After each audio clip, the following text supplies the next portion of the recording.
I hear a lot of questions as a trainer and as an IT professional, and they recur enough to where I want to summarize them here and answer them.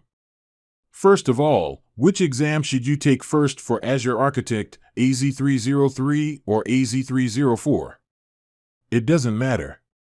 It really doesn't. You can take 303 or 304 first. As I said, you get a badge for each exam, but you won't get your Architect Expert badge until you pass the second of those two exams. How much time do you need to prepare? That really depends on your experience to date, what your time window is for registering and sitting for the exam, and, of course, your willingness and amount of free time you have available to devote to study. Do the Azure Architect exams include hands-on labs?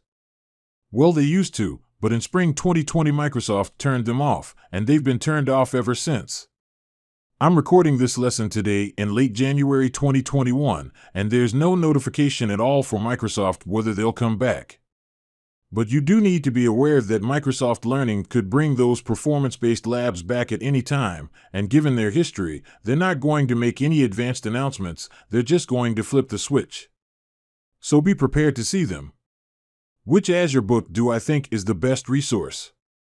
If you're going to go with any publisher, I would say Microsoft Press, but in my experience books are not a good fit for Azure study because both Azure and the Azure certification exams move too quickly for any print publisher to keep up in my experience.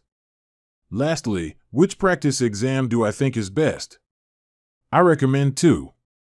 Either MeasureUp, it's more expensive, but it's a much more polished product. MeasureUp is Microsoft's official practice test vendor. The other one is WizLabs. You can't beat their price, but their quality is a bit lower. They move so fast they're not really able to keep up in terms of quality control, but as far as the questions go, they will give you a good feel for what you can expect to see on your live AZ303 exam.